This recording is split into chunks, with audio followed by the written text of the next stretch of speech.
Wow. So back to my tangent about Rex. So you said he would take a break, right? Yeah. Rex decides now, no, we can't take any breaks. Pyra's in danger. We can't wait. Wow. He's just like, find you. Half an hour ago, this boy was willing to let her die, and now he's suddenly. I told you, he listened. He listened. He's respectful and refuses to listen to his friends when they're saying, I have issues breathing right now. Can we stop?" Hmm. Then to make it dumber, here's my biggest issue. So this whole entire thing, you get the third blade, right? Okay. Okay, Oh. okay, crows, yes, they peck real good.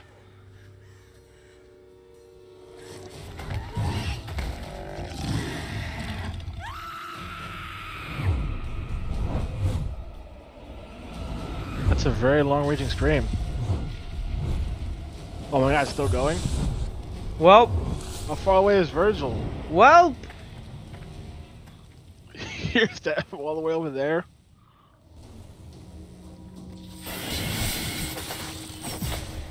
So yeah, freaking. Why are we now trying to play with the style rank system? So you go to the bottom and fulfill and go into the test, right? Yeah. The test is incredibly vague. All we know is that it just involves finding this endless amount of ghosts. And while going through, and while fighting through, the ghosts say that apparently Rex has failed the test, so he will be killed.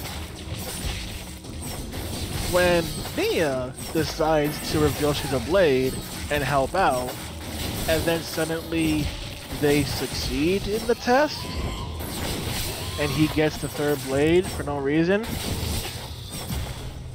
That's the whole thing. It's just, you failed, she reveals her true power, and then suddenly, oh, now you went, oh, now you're worthy. Now what did Rex do to prove he was worthy? Nothing. Exactly. Don't If worry, anything, Mother. he is worthy of the third Your blade. nightmares will soon be over. And that is beyond stupid.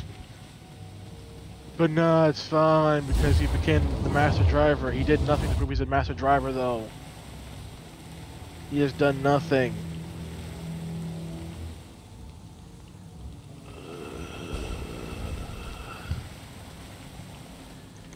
That's all my qualms with Rex, and people still defend Rex like he's some great main character and saying the only reason people don't like him because his English voice actor is bad. Ah. It's like, no, he's legitimately a bad character. He's legitimately a horrible protagonist. Xenoblade 2 has piss poor writing.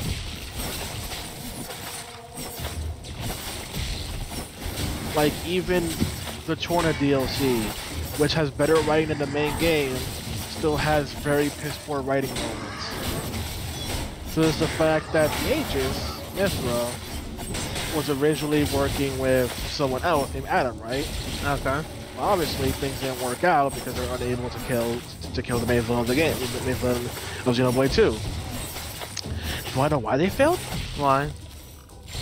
So the whole point of Blade and Driver is that the driver bonds with the blade, and when they essentially their bond allows them to attack with the blade. Otherwise, they'll get electrocuted. Simple, right? Mm-hmm. So if you bond with the blade, then that means you two are compatible.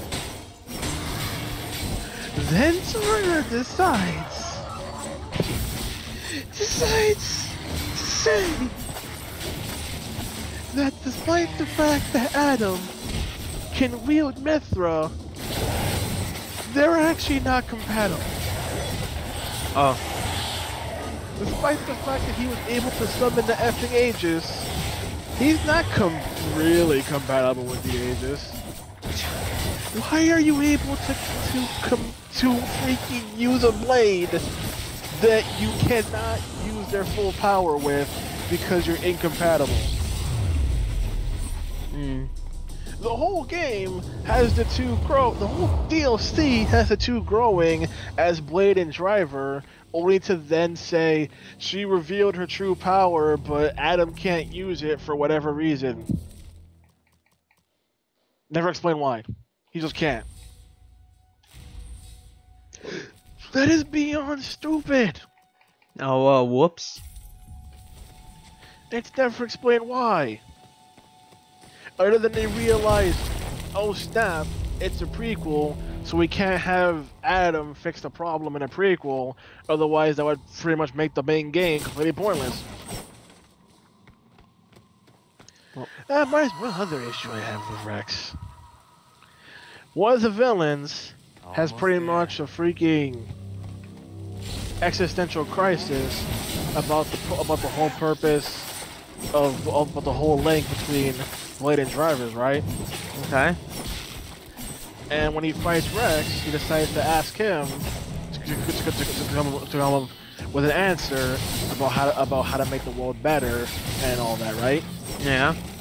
Well, the obvious answer is the whole point of the things of Blades. Essentially, they go through reincarnation. They go from a crystal to a blade, then back to a blade crystal over and over, until they eventually become a Titan. The Titan then eventually dies, and then forms the land, of the world. Simple reincarnation, done.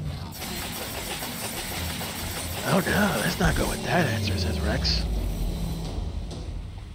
Instead, it's the Blades are there. The Blades of humanity have to work together, and they watch over each other. And then Rex says that's how he'll fix the world's problems. And he's like, well, what'll happen if you're dead? If I die, someone else will pick up the torch. Even when we die, we still pass on our goals and our goals to the next generation.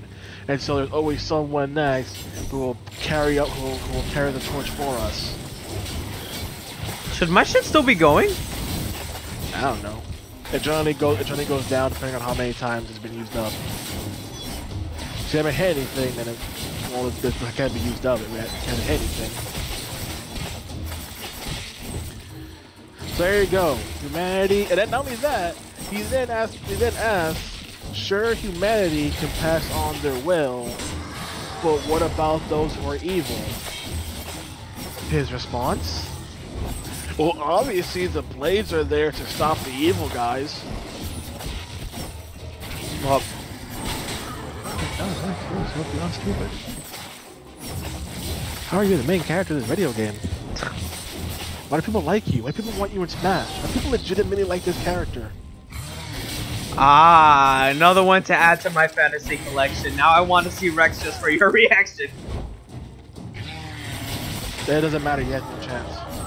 Well, that's why I said fantasy. 1, spirits. 2, he has a friggin' Mii costume.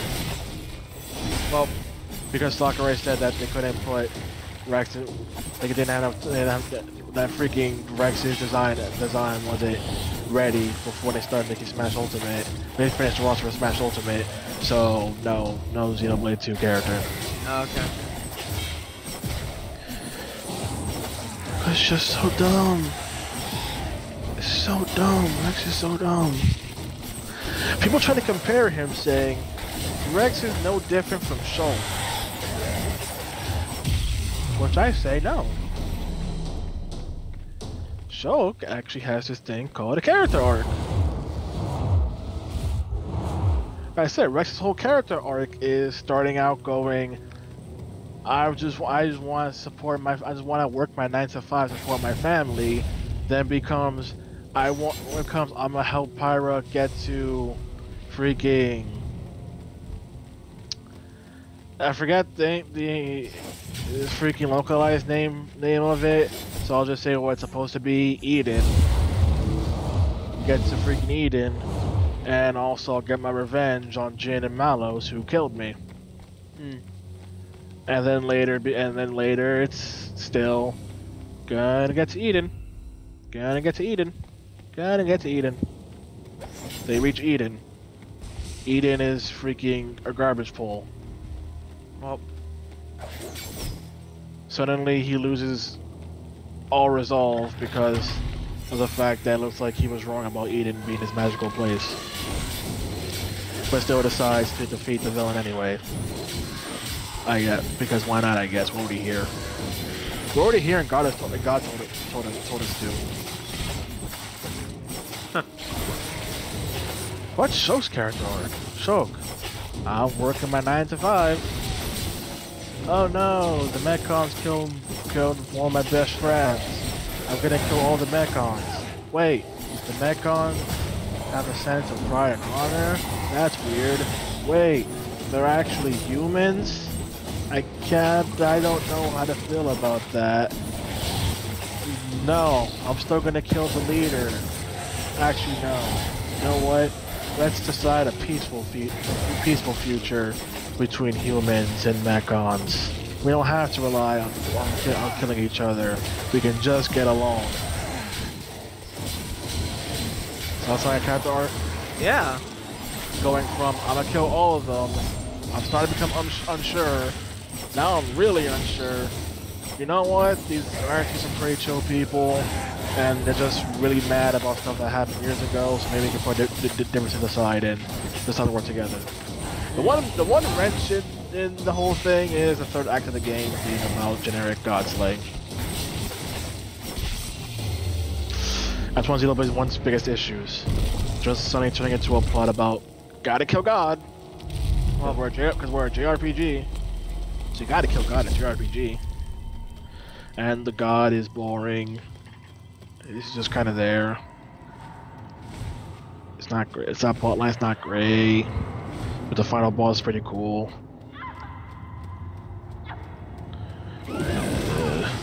How is she not dead yet?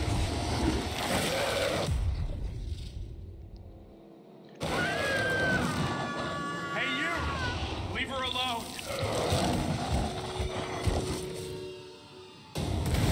Just puts back chill face. Why not?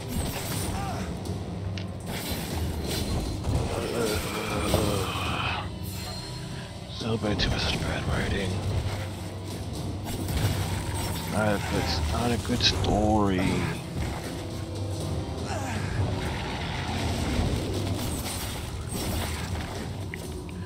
Why do people still go? It has one of the best stories, the best JRPG on Switch. Well, It's not. It's really not.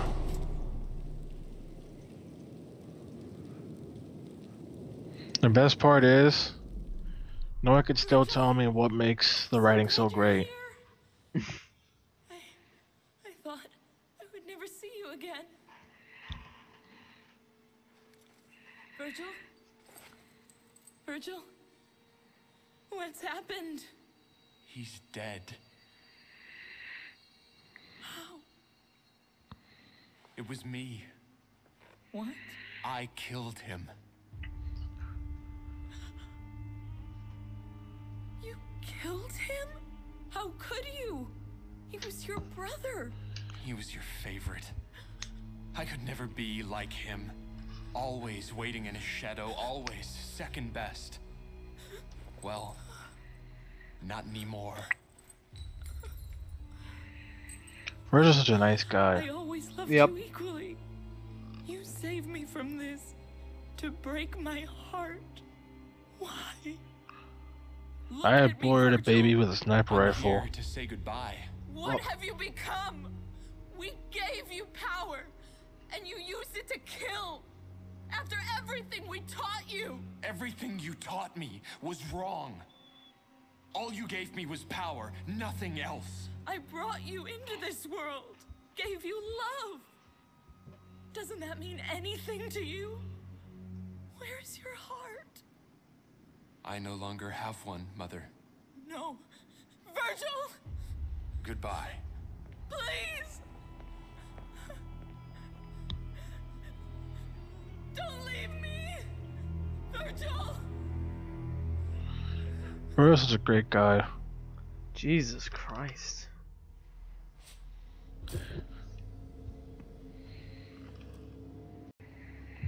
Mission 5, Own a Shadow.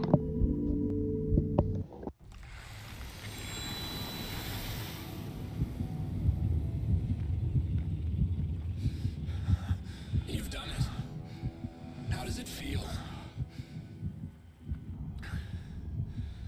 Power. I need more power.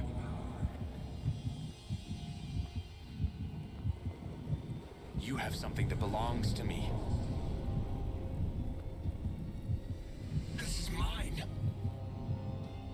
Then I'll take it. Yeah, look at that stupid Edward from Twilight look. Virgil, you need to like calm yourself. Wait, what did you just say? Look at Hollow Virgil, it's that Edward from Twilight look. Don't even say he doesn't. Look at him, He's not sparkly enough, damn it. Look at him, his hair pointed upwards, freaking Super Saiyan looking. No, but he's in the sun. He's supposed to sparkle. Shit, now it's dark.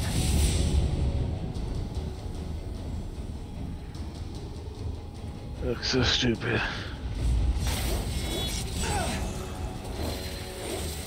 So say, how do you feel about it in a plot where someone uses an ability that's shown to be super dangerous, and then it kills them, and that ability is never brought up or mentioned ever again? That's a shame. Do you feel it's just stupid plot convenience to kill them off? Yeah. Guess what? What? Xenoblade 2 does that. They make the point that if you stab yourself with your own weapon, it boosts your power at the cost of killing you. To have a mentor figure to Rex do that in order to try and save him, only for that thing to never get mentioned ever again. This motherfucker just canceled out my sports. Well, he is you. You are him.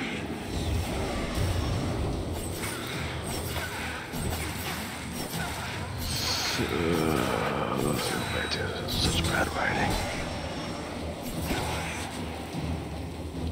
Have you encountered anyone that tried to defend David Cage's writing? No. Okay.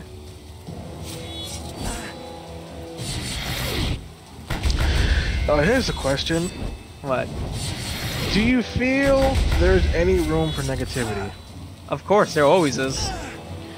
Because Twitter's always full of people who are like, never say anything negative because then you'll make someone else sad or you ruin someone else's day, and that's not fair to them. Stop being negative. Oh my god, why are you so negative? No one asked for your stupid negative opinion. No one asked for your stupid positive opinion either. If you can't handle negativity, why are you on the internet? The fact that it's like, why do people always have to bring their negative opinions? Why you always gotta bring in your positive opinions? Not everything is all happy and sunshine and rainbows. Don't try and be all like, well, if we spread positivity and that'll make you happy. No, it won't. You're super naive for thinking that. Thank you.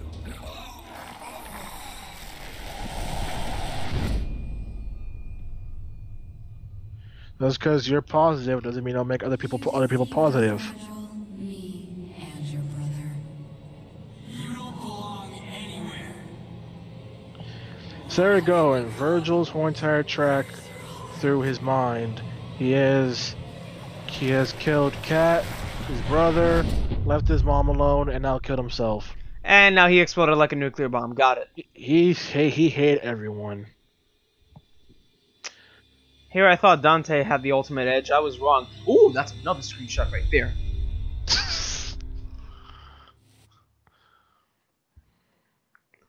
Virgil is the ultimate edge. Final mission, another chance.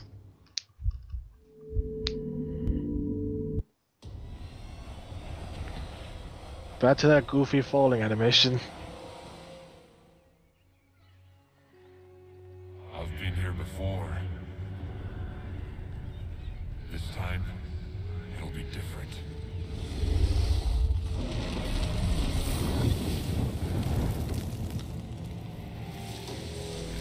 Ooh.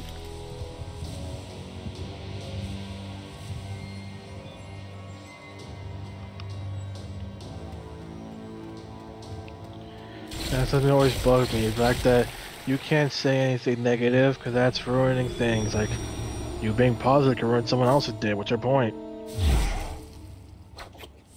That's actually something I didn't know. What? That being positive could ruin someone's day. Well, I mean, anything can ruin someone's day. The possibilities are endless. Oh, okay. There's the whole entire fact. Oh, the whole entire thing being when someone's super angry, anything can set them off. So they're currently in a negative state, trying to freaking bombard them with positivity. It's gonna make them angrier. It's like the whole entire story I told you, where someone was in a very bad mood and someone believed that, well, like, you wouldn't be so angry if you let if you just let the joy and happiness from my child make you happy. Like, no, you're annoying them even further.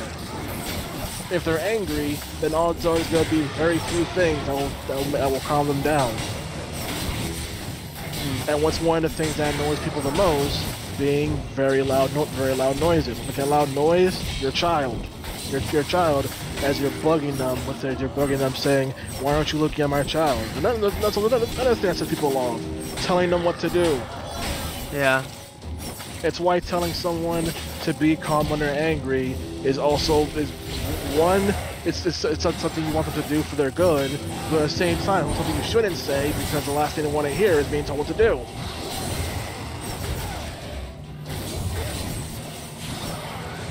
It's why people don't respond well to being told stop being angry, because it's not going to work. You can't just immediately halt your rage on a moment's notice. It's like how you can't halt your happiness on a moment's notice. Yeah. Like if you're in a good mood, you're freaking not going to suddenly stop being happy because someone told you, hey, stop being so happy. You're going to freaking be like, no, I'm in a very good mood. So positivity I'm gonna be raining positivity.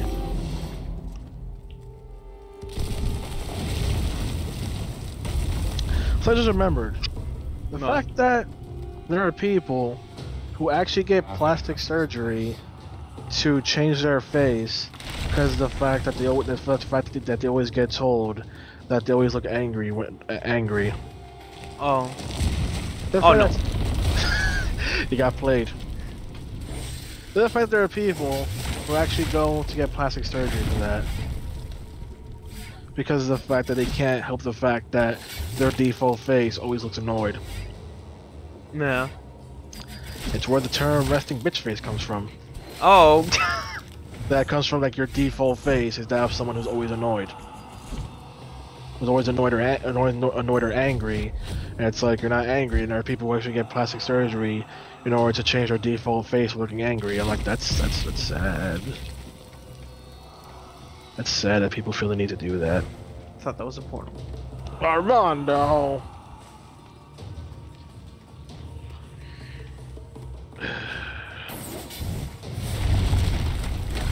Alright, so here's a question. Do you feel that someone who plays a game and picks the options to be a bad person means they're a bad person in real life? No, and I remember you told me this before when you went on your whole Renegade spiel in Mass Effect. No, not just no, I'm talking about even worse than that. That's just how the writer feels about Renegade. Oh, okay, all right. That Renegade is apparently someone who's actively doing things wrong. This is a bad writer. I'm talking about people who treat you badly for playing a game and choosing the actual evil options. Like, here's the thing. Like I said, Renegade isn't evil. Renegade just means you get stuff done, but you're not following the rules. That's the whole point of Renegade. But freaking, I'm talking about you choosing a game that's to be good or evil, and people for some reason look down on you for picking the evil pathways. This is the biggest case in point that I've seen. Two biggest point being from SMT4 Apocalypse And yes, Undertale. There are many Undertale fans who legitimately look down on you like you're gonna murder their baby if you actually enjoy doing a genocide run. Even though the whole point is that there is no objective perfect way of doing things. Which is what Devil Tarun actually goes out of its way to pretty much state there is no right way to do things. You can be a good person, you can be a bad person, you can be a shade of both. Who cares? Who cares? It's only a game. We have to be so mad. And yet there are Undertale fans who will look at you in disgust for doing a genocide run and having fun with it. Well, it's like, are you serious? You're a monster because you did the run that portrays you as being a monster. You realize genocide run also says that you were not the monster and were in fact being controlled the whole time, right? Well, yeah, the final twist of genocide run is that saying that you were being manipulated by someone else the whole time. So even then, you're not actually a bad person. You're not actually a bad person, and the whole point of the run is saying you're a bad person. It's saying you're a very curious person. Because the whole point is you normally wouldn't be doing this unless you were curious about what genocide run is. The whole structure of Undertale is the assumption that you'll do a normal run, then a pacifist run, then a genocide run. Because they tell you stuff in that order. Like, you'll do normal run, and it'll be like, hey, you do this, you do pacifist, you think you'd be a pacifist. Once you do pacifist, someone tells you, could you not do a genocide run? And you're like, what's a genocide run? So it's supposed to be piquing your curiosity. Another one I don't get, people. SMT4 Apocalypse's massacre ending. SMT4 Apocalypse goes under the foundation that the whole main point of story is one of two neutral endings: neutral law or neutral chaos. So anyway, each way is neutral, right? You have the Bonds ending and massacre. The Bonds ending essentially has you deciding to essentially fix the world with your friends. Hence focusing on bonds, right? Massacre ending is the idea that there is no saving the world, so instead you would rather essentially kill everyone in the world and bring them into a new world, but in this world bonds mean nothing, and everyone has the ability to very much live life by themselves. So you don't need anyone's help to do anything in life. And those are two endings, right? Now is one are any of two endings evil?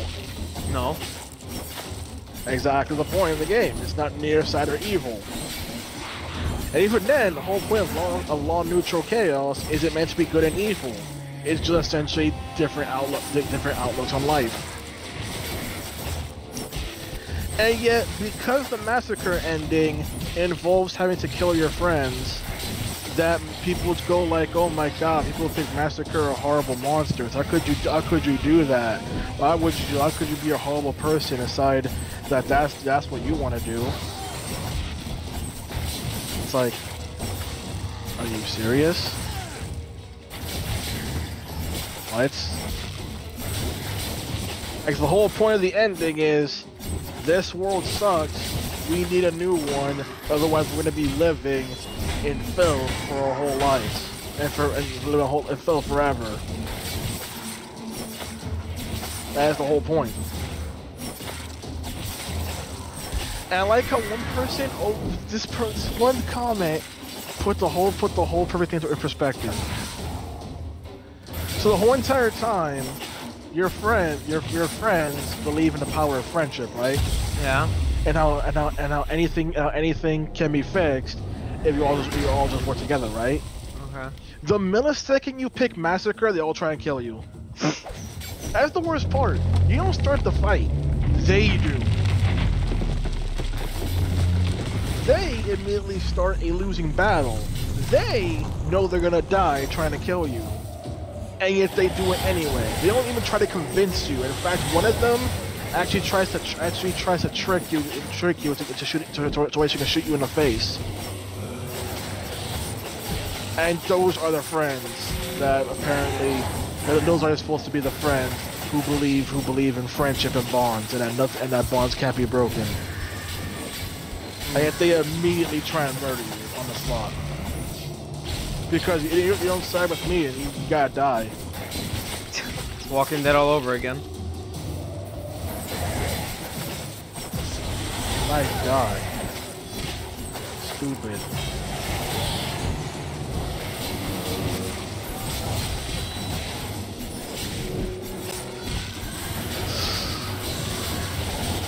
Let's see.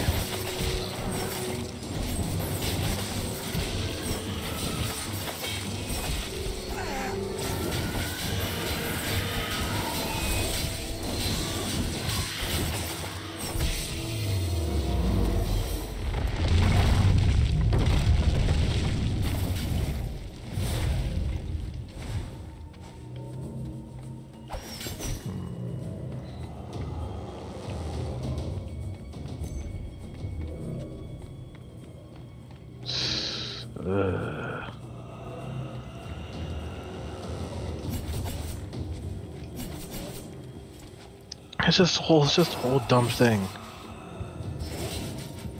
There's the fact that, how dare you not side with friends? That must mean you're a horrible person. No. The whole point isn't the idea that you hate friendship. The idea is, guys, we need a new world. We need a new world where people can do things by themselves. Because currently we live in a horrible world where you'll be dead in an instant. Although there is one issue with the game that ruins that theming. Yeah. So the whole idea is bonds or no bonds, right? Okay. There's not a single example in that game, aside from once you pick the Massacre ending, that essentially exemplifies the idea of how bonds are bad. You have one guy screaming in your ear, friends are worthless, bonds mean nothing, all you can do is look out look out for yourself. But every single time your friends freaking say something, their idea is always right. Every stupid thing they suggest is always the right answer. And that's the worst part. The fact that nothing in the game, like the game itself, doesn't really seem to want you to pick that ending. In fact, when they were making SMT4, half the team actually wanted to make the game more lighthearted, but the rest of the team is like, guys, we're making SMT. We can't make it lighthearted. Get out of here with that. And so the compromise was to have a lot more of the lighthearted tones be Points Apocalypse. But because of that, the game essentially has one big identity crisis, where some people don't even consider it an SMT game. Like, it's like, pretty much to sum it up, it's way too much Persona. Like, it's trying so hard to be as lighthearted as Persona, but it's the fact that it's not Persona, it's SMT. And what has Virgil found at the end of his journey? What has going through hell taught the man?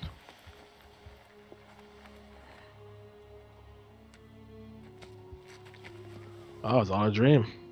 Or was he? Was he given a second chance? I am free now, Father. Oh.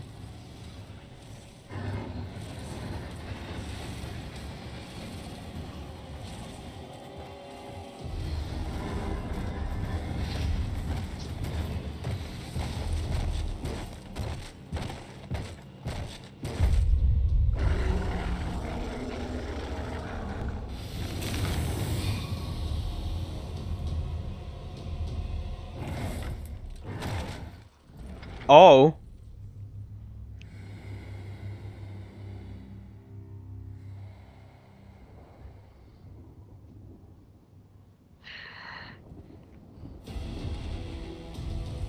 So he became the ruler of the underworld. Wow. And it took him all of like 2 hours. That was pretty easy. Well, damn. So yeah, now that is your only setup for a possible sequel. Well, that's a rip. That's a big fucking rip. That's pretty Well, much it. not bad. I thoroughly enjoyed this game. It's just not as good as the mainline entry. Well, it's better than 2 by default. It's better than 2 by default, but that's not saying much. There you go. That is Virgil's downfall. There you go. Remember, Virgil respects women, except for the part where in his head he saves Cat and he wanted to bang Cat, but no, she liked Dante because he's the real man, and Virgil's awful, and he made the mom in his heart sad because he killed the fake brother in his heart, because in his heart Dante was always a jerk, and even himself is a jerk. He hates himself. He hates everything. Yeah, Virgil was the true edge, not Dante. Yep.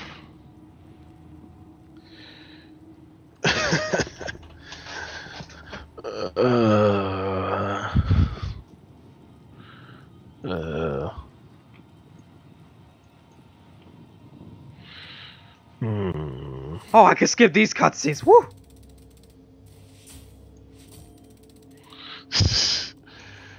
uh,